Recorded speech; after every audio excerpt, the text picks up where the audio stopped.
तो बी और सी बहुत ही खतरनाक हेपेटाइटिस होते हैं, क्योंकि बहुत सारे मिथ्स होते हैं सोसाइटी में, लोगों को क्लियर नहीं होता particular patient is suffering from hepatitis B and C. तो ये ज़्यादा मेजर जो रिस्क फैक्टर होता है वो बी और सी के साथ होता है।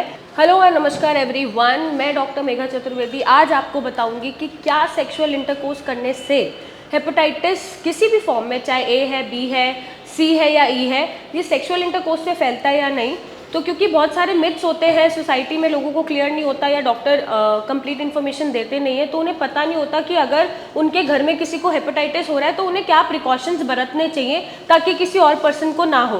तो अगर मैं बात करूं हेपेटाइटिस ए और ई की, तो ये ज़्यादातर जो हेपेटाइटिस है ये फैलता है वाटर बॉर्न से या कॉन्टामिनेटेड वाटर से, कॉन्टामिनेटेड फूड से। हो सकता है कि आपका ब्लड ट्रांसफ्यूजन हुआ हो, उसी पेशेंट में वो निडल लग गई और आप में भी वो निडल यूज़ हो गई, तो ऐसी चीज़ों से ये ज़्यादा फैलता है हेपेटाइटिस ए और ई। हालांकि सेक्सुअल इंटरकोर्स से भी ये फैला जा सकता है। और अगर मैं बात करूँ हेपेटाइटिस बी और सी की, तो बी और सी बहुत ही खतरनाक हेपेटाइटिस होते हैं।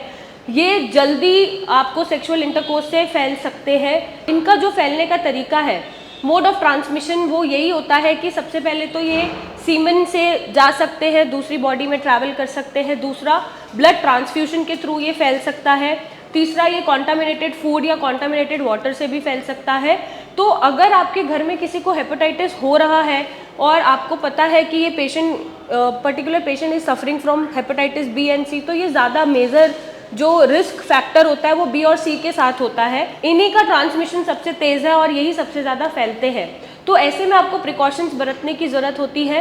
आपका जो भी ट्रीटमेंट चल रहा है वो ट्रीटमेंट आप पूरा करेंगे। सिम्टोमेटिक रिलीफ के लिए आप किसी भी पैथी को यूज़ कर सकते हैं या कोई भी ऑल्टरनेट मेडिसिन आप खा सकते हैं, लेकिन प्रिकॉशंस और प्रिवेंशन करना ज़रूरी है। आप ऐसे कहीं पे भी ब्लड ट्रांसफ्यूजन के लिए ना जाएं जहाँ पर स्टेराइल इंस्ट्रूमेंट्स या निडल्स यूज़ ना होती हो। आप सेक्सुअल इंटरकोर्स से बचें, या सेक्सुअल इंटरकोर्स करना भी पड़ रहा है तो आप प्रोटेक्शन के साथ आप फॉलो करें।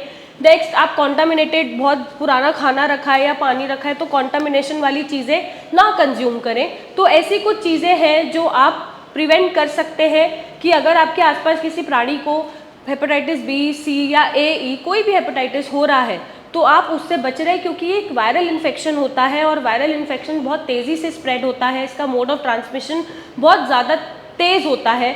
आप अंदाज़ा भी नहीं लगा पाओगे कि, और पहचान भी नहीं पाओगे कि आपको कब, कैसे, कहाँ, क्या हो गया। तो आपको बचने की ज़रूरत है, कुछ प्रिकॉशंस लेने की ज़रूरत है और एक सही ट्रीटमेंट की ज़रूरत है।